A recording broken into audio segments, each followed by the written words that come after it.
সুপ্রিয় শিক্ষার্থীরা, শহীদ বুদ্ধিজীবী সরকারি কলেজ কর্তৃক আয়োজিত নিয়মিত অনলাইন ক্লাসে তোমাদের স্বাগত জানাই। আমি মোহাম্মদ আতাল গনি, সহকারী অধ্যাপক প্রাণীবিদ্যা, শহীদ বুদ্ধিজীবী সরকারি কলেজ, রাজশাহী।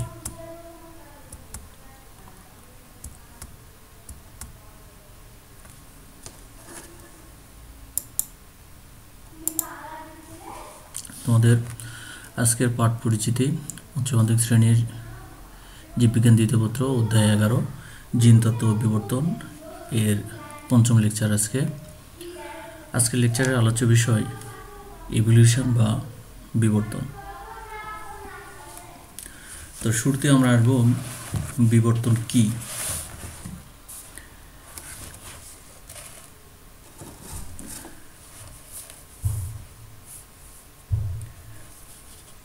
পরিবর্তনই হচ্ছে বিবর্তনের মূল কথা। প্রজাতি গঠনে জীবজগতের যে কোনো ধারাবাহিক পরিবর্তনকে বিবর্তন বা অভিব্যক্তি বলা হয়। এর ইংরেজি পারিভাষিক শব্দ হচ্ছে ইভলিউশন। ল্যাটিন দুটো শব্দ থেকে ইভলিউশন শব্দের উৎপত্তি। ই শব্দের অর্থ হচ্ছে ফর্ম, আর ভলভেয়ার শব্দের অর্থ হচ্ছে টু রোল। এর আবিধানিক অর্থ দাঁড়াচ্ছে পাক খুলে যাওয়া বা বিকশিত হওয়া। ইভলিউশন শব্দটি সর্বপ্রথম ব্যবহার করেন হাবার্ট স্পেন্সার। ইভলিউশন এর প্রকৃত ডেফিনেশন বিভিন্ন বিজ্ঞানী বিভিন্নভাবে বিভিন্ন সময় দিয়েছেন। এর মধ্যে আমরা উল্লেখযোগ্য কিছু ডেফিনেশন নিব, এবং এর মধ্যে বিখ্যাত ডেফিনেশনটা দিয়েছেন চার্লস ডারউইন। ইনি বিবর্তনকে পরিবর্তন সহ উদ্ভাবন বলেছেন। আধুনিক সংজ্ঞা অনুযায়ী প্রকৃতিতে যে ধারাবাহিক অথচ অতিমন্থর ক্রম পরিবর্তনের মাধ্যমে অতীতে উদ্ভূত কোনো সরল জীব থেকে জটিলতর এবং উন্নত জীবের উদ্ভব হয় যে প্রক্রিয়ার মাধ্যমে, তাকে বিবর্তন বা এটাকে জৈব বিবর্তনও বলা হয়। আমরা আসব বিবর্তনের ধাপ। তাহলে শুরুতে আমি বলছিলাম যে বিবর্তনের মূল কথা হচ্ছে পরিবর্তন, অর্থাৎ পরিবর্তনের মাধ্যমেই বিবর্তন হয়। বিজ্ঞানী কঙ্গার মতে 4টি মূল বৈশিষ্ট্যের উপর ভিত্তি করে বিবর্তন সম্পূর্ণ হয়। 1 নম্বর হচ্ছে কালিক পরিবর্তন, 2 নম্বর হচ্ছে ক্রমিক শৃঙ্খল, 3 নম্বর হচ্ছে অন্তর্নিহিত কারণ, এবং 4 নম্বর হচ্ছে সৃজনমূলক সমন্বয়। তো বিবর্তনের যে ধারাবাহিক ধাপগুলো আছে, সেই ধাপগুলোকে আমরা একটু জেনে নেওয়ার চেষ্টা করব। এই ধাপগুলোর শুরুতে হচ্ছে মাইক্রো বিবর্তন বলা হয়, অর্থাৎ জীবের জিন মিউটেশনের প্রভাবে যে পরিবর্তনটা ঘটে। তো জিন মিউটেশনটা কি? জিন মিউটেশন হচ্ছে, জিন কাকে বলে সেটা তোমরা অবশ্যই জানো। তাহলে জিনের যে স্ট্রাকচার, সেই স্ট্রাকচারে যদি কোনো পরিবর্তন ঘটে থাকে তখন তাকে জিন মিউটেশন বা পয়েন্ট মিউটেশন বলা হয়। তো এই স্ট্রাকচার পরিবর্তন হওয়ার কারণে জীবের যে ক্যারেক্টারস পরিবর্তিত হয় সেটাকে মাইক্রো বিবর্তনের মধ্যে অন্তর্গত করা হয়। তো এর ফলে মাইক্রো বিবর্তনের মাধ্যমে বিভিন্ন রেস, ক্লাইন বা সাব স্পিসিসের উৎপত্তি ঘটে। 2 নম্বর ধাপ হচ্ছে ম্যাক্রো বিবর্তন বা ম্যাক্রো ইভলিউশন। এটা মাইক্রো ইভলিউশন যেটা আছে তার চাইতে মানে সেই ধাপটাকে অতিক্রম করে প্রজাতি সৃষ্টির যে বিবর্তন, তাকে বলা হবে ম্যাক্রো বিবর্তন। অর্থাৎ প্রাথমিক ধাপ হচ্ছে মাইক্রো বিবর্তন, যেটা একটা স্পিসিসের মধ্যে বিভিন্ন রেস, তারপরে ভ্যারাইটি, সাব স্পিসিস ইত্যাদি তৈরি করে। দ্বিতীয় ধাপে আসবে ওই রেস বা ভ্যারাইটি যেগুলো আছে সেগুলো ধীরে ধীরে পরিবর্তিত হয়ে একটা প্রজাতিতে যখন পরিণত হবে তখন তাকে বলা হবে ম্যাক্রো ইভলিউশন। এবং 3 নম্বর ধাপতে আছে মেগা ইভলিউশন। এটা হচ্ছে ম্যাক্রো ইভলিউশন যেটা আছে, মানে স্পিসিস যে সৃষ্টি হলো, এই স্পিসিসের পরবর্তী ধাপ স্পিসিসকে অতিক্রম করে গণের উপরের যে পর্যায়গুলো আছে মিন্স ফ্যামিলি আছে, অর্ডার আছে, ক্লাস আছে। তো এই পর্যায়গুলো যখন সৃষ্টি হয়ে যায় তখন সেটাকে বলা হয় মেগা ইভলিউশন, অর্থাৎ এটা বড় প্রকৃতির এক ধরনের পরিবর্তন, বড় প্রকৃতির এক ধরনের বিবর্তন। এই বিবর্তনের মাধ্যমে আমরা মাছ থেকে হয়তো উভচরের সৃষ্টি হয়েছে, বা উভচর থেকে সরীসৃপের সৃষ্টি হয়েছে, সরীসৃপ থেকে পাখির সৃষ্টি হয়েছে, এরকম একটা পরিবর্তন, এটাকে বলা হবে মেগা ইভলিউশন। এরপরে আমরা আসবো বিবর্তনের ধরন কি। জীবের আবাসস্থলের বৈচিত্র্য এবং অভিযোজনিক প্রক্রিয়ার উপর ভিত্তি করে বিবর্তন তিন ধরনের হয়ে থাকে। একটা হচ্ছে অপসারী বিবর্তন, এটা হচ্ছে নিকট সম্পর্কযুক্ত জীবগোষ্ঠী ভিন্ন ধরনের প্রাকৃতিক পরিবেশে সুষ্ঠুভাবে অভিজিত হয়ে যে বিবর্তন ঘটায় সেটাকে বলা হবে অপসারী বিবর্তন। অর্থাৎ কি বলছে, যে নিকট সম্পর্কযুক্ত জীবগোষ্ঠী, মনে করি যে একই স্পিসিসের কিন্তু দুটা ভিন্ন ভৌগোলিক অঞ্চলে বসবাসের কারণে, দুটা ভিন্ন প্রাকৃতিক বৈশিষ্ট্য সম্পন্ন পরিবেশে বসবাসের কারণে যে অভিযোজনের মাধ্যমে তাদের যে পরিবর্তনটা হয়েছে, এই পরিবর্তনের মাধ্যমে দেখা যাবে যে একটা প্রজাতি থেকে দুইটা নতুন প্রজাতির সৃষ্টি হয়েছে, এটাকে বলা হচ্ছে অপসারী বিবর্তন। 2 নম্বরে আসছে অভিসারী বিবর্তন, যে দূর সম্পর্কিত জীবগোষ্ঠী একই পরিবেশের মধ্যে বসবাস করার ফলে অভিযোজনের কারণে তাদের দেহের সাদৃশ্যগত যে বৈশিষ্ট্যের সৃষ্টি হয় সেটাকে বলা হবে অভিসারী। অর্থাৎ দুইটা ভিন্ন স্পিসিস কিন্তু দীর্ঘ সময় পর্যন্ত একই আবাসস্থলে বসবাসের কারণে, একই ভৌগোলিক পরিবেশে বসবাসের কারণে তাদের মধ্যে যে সাদৃশ্যগত বৈশিষ্ট্যের সৃষ্টি হয়, তার মাধ্যমে যে বিবর্তনটা ঘটে সেটাকে আমরা বলছি অভিসারী বিবর্তন। 3 নম্বরে আসছে সমান্তরাল বিবর্তন বা প্যারালাল ইভলিউশন। দুটি ভিন্ন প্রজাতির জীবগোষ্ঠীর দুই দূরবর্তী কিন্তু একই পরিবেশে বসবাস এবং অভিযোজনের মাধ্যমে যখন একইভাবে বিবর্তিত হয় তখন তাদেরকে বলা হবে সমান্তরাল বিবর্তন। বিবর্তন সম্পর্কিত বিভিন্ন ধরনের মতবাদ আছে, বিভিন্ন বিজ্ঞানী বিভিন্ন সময় বিভিন্নভাবে বিবর্তনের মতবাদ ব্যাখ্যা করেছেন। এখানে আমি কয়েকটা বিবর্তনের নাম উল্লেখ করব। 1 নম্বর দেওয়া আছে ল্যামার্কের বিবর্তন বা ল্যামার্কিজম। এর মূল বৈশিষ্ট্য হচ্ছে অর্জিত বৈশিষ্ট্যের বংশানুক্রম। 2 নম্বর আছে ডারউইনের মতবাদ অথবা ডারউইনিজম বলা হয়, এটার মূল প্রতিপাদ্য বিষয় হচ্ছে প্রাকৃতিক নির্বাচন। 3 নম্বর আছে আধুনিক সিনথেসিস মতবাদ বা নিউ ডারউইনিজম।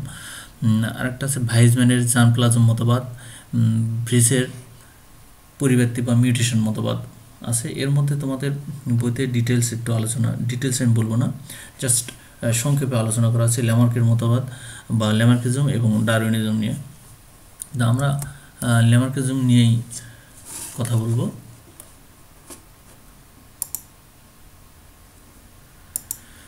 আচ্ছা, তাহলে ল্যামার্কিজম বিবর্তনের মূল বিষয় আমরা বলে ফেলছি যে অর্জিত বৈশিষ্ট্যের বংশানুক্রম মতবাদও বলা হয় এটাকে।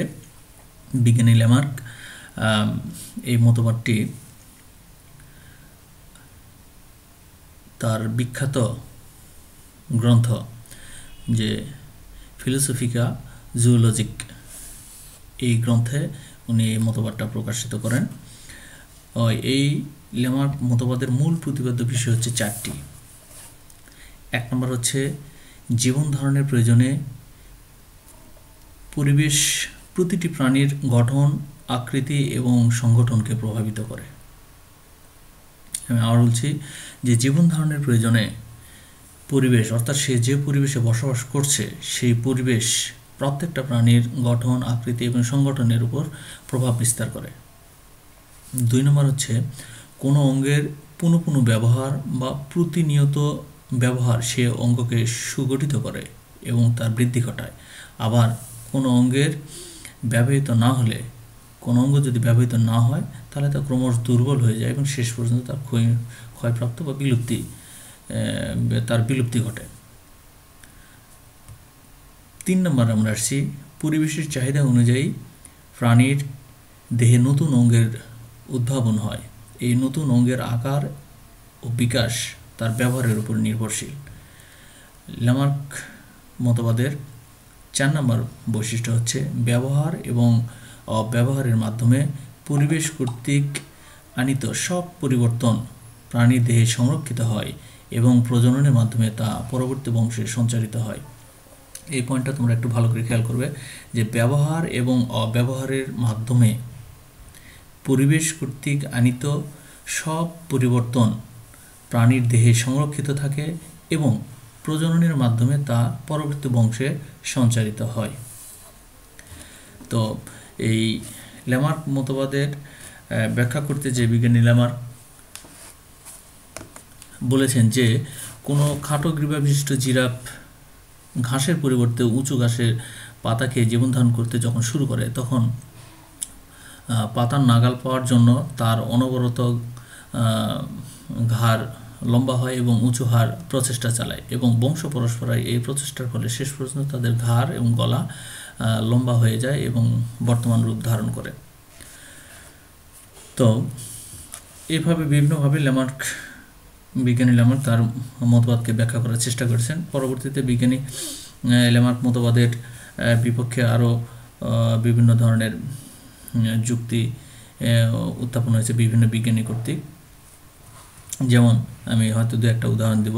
বিজ্ঞানী অগাস্ট ভাইসম্যান তিনি বলেছেন যে তিনি একজন জার্মান বিজ্ঞানী যে 22 জেনারেশন ধরে ইঁদুরের লেজ কেটে তিনি পরীক্ষা করে দেখেন যে নতুন প্রজন্মে কোনো লেজবিহীন ইঁদুরের জন্ম হয়নি। আবার ভারতীয় মহিলারা কি নাক এবং কানে ছিদ্র করে অলঙ্কারাদি পরিধান করে, এই বৈশিষ্ট্য তাদের পরবর্তী বংশে কখনো সঞ্চারিত হয় না। এরকম আরও অনেক উদাহরণ আছে যেগুলো ল্যামার্ক মতবাদকে সমর্থন করে না।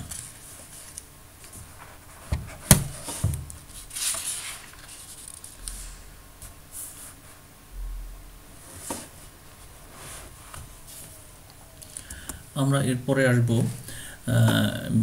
ডারউইনিজম বা রবার্ট চার্লস ডারউইন তার বিখ্যাত যে বিবর্তনিক মতবাদটা দিয়েছেন সেটাকে বলা হয় প্রাকৃতিক নির্বাচন মতবাদ বা ডারউইনিজমও বলা হয়।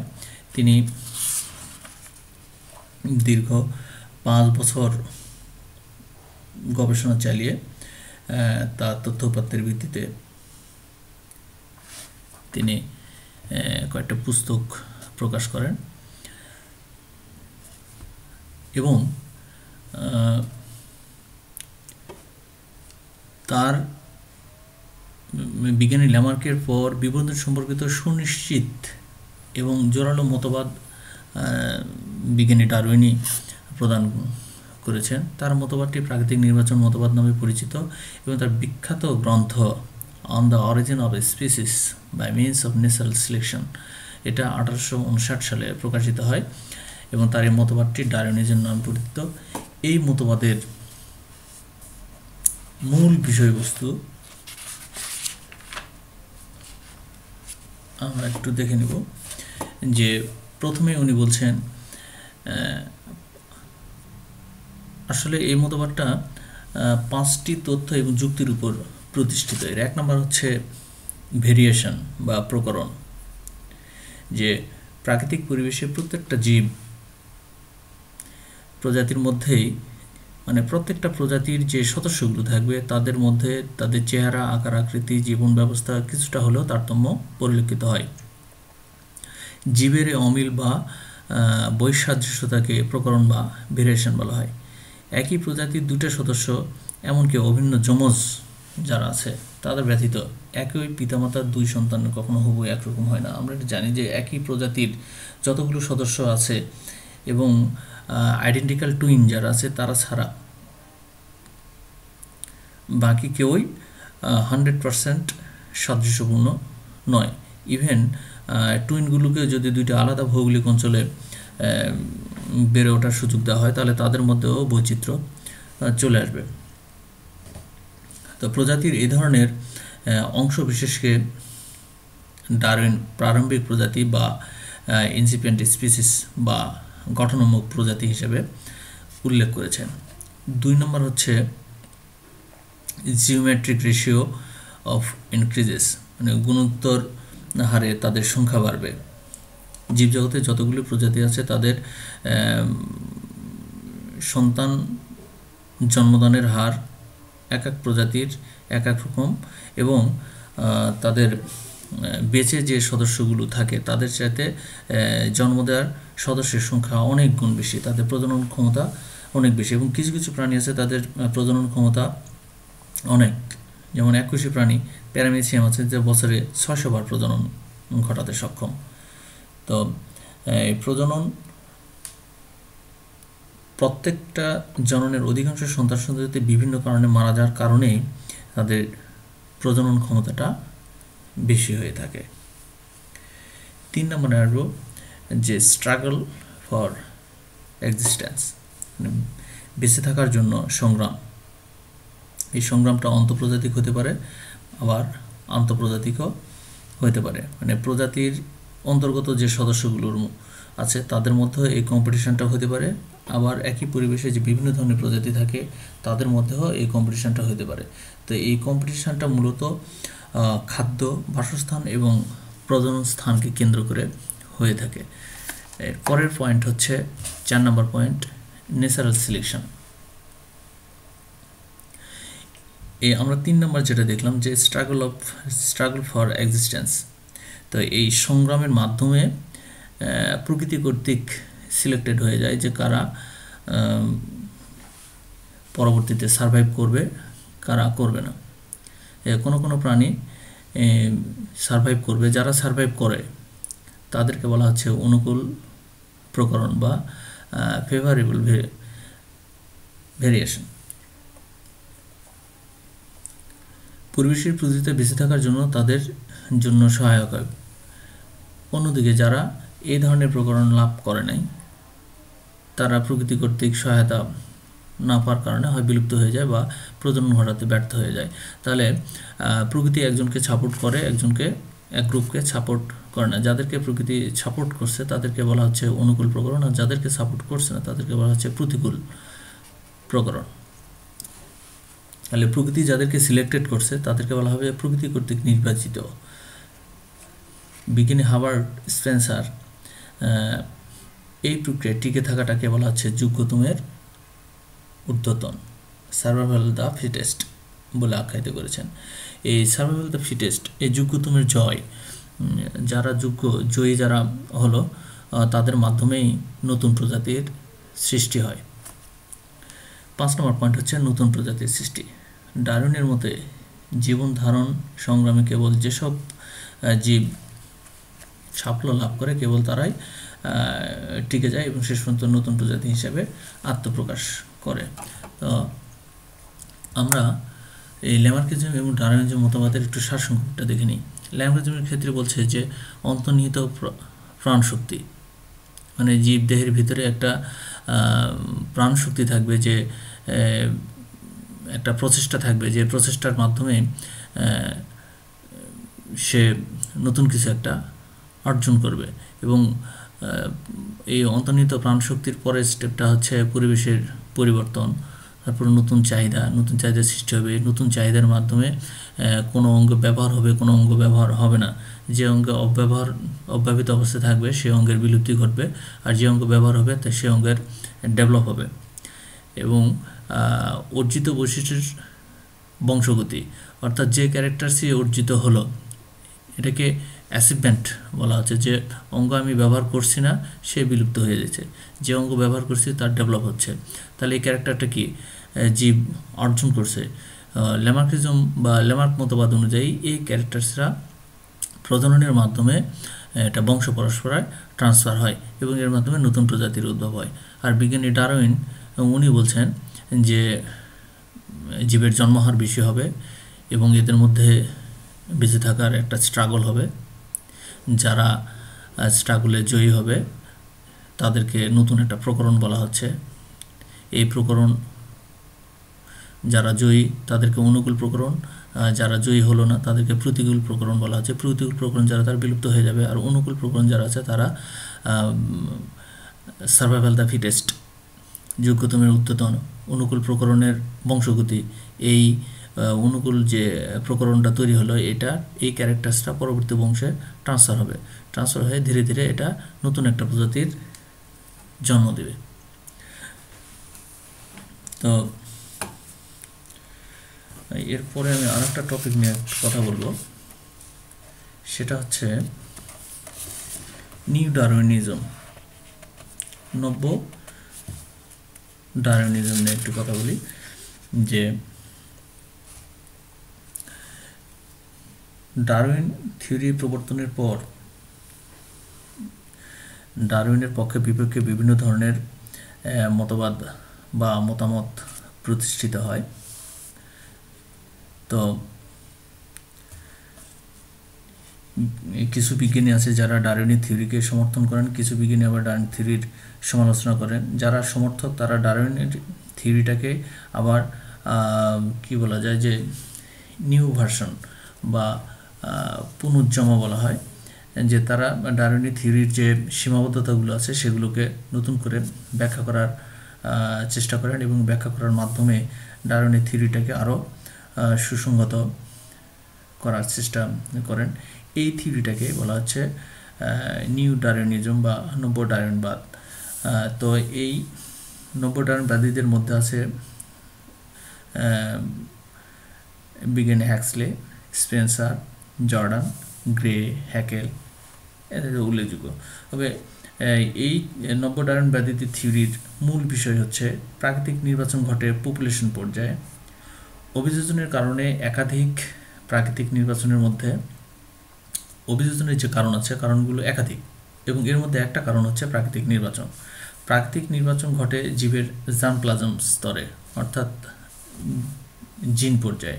আর জার্মপ্লাজমের সংঘটিত পরিবর্তন যেহেতু কি বলা যায় যে জনন কোষের যে অর্থাৎ সেক্স ক্রোমোজোমে বা অটোজোমে হতে পারে, তাতে জিন লেভেলে যে পরিবর্তনগুলো ঘটে থাকে সেই পরিবর্তনগুলোই বংশ পরস্পরায় ট্রান্সফার হয়।